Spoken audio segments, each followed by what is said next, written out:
François Asselineau, c'est votre vision de l'Europe?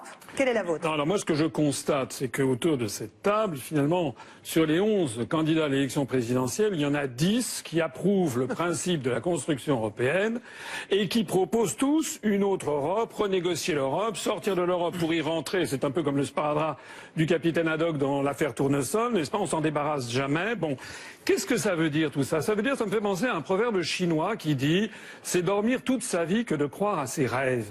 Pourquoi? Parce que pour renégocier les traités européens, il faut l'unanimité des 27 autres, bientôt 26 lorsque le Royaume-Uni sera sorti, parce que le grand peuple britannique a compris qu'il fallait s'en aller. Il faut donc l'unanimité des 27 autres gouvernements pour rouvrir des négociations.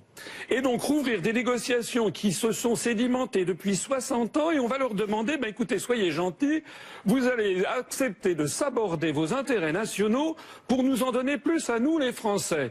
Évidemment, non. Évidemment, les autres gouvernements diront non, en particulier sur la directive des travailleurs détachés et sur tout le reste. Et puis ça n'est pas tout. C'est qu'à supposer même que l'on ait obtenu les 27 accords unanimes des autres gouvernements, il faut ensuite les 27 autres peuples, c'est-à-dire les 27 autres parlements ou référendums, puisque référendum obligatoire il y a en Irlande. Ça veut donc dire qu'il faudrait obtenir, avec les Français aussi d'ailleurs, il faudrait obtenir 2 fois 28, c'est-à-dire 56 accords unanimes pour changer les traités. Ça n'arrivera jamais. Alors quelque chose qui n'arrive jamais, eh bien il y a 2 choses à faire.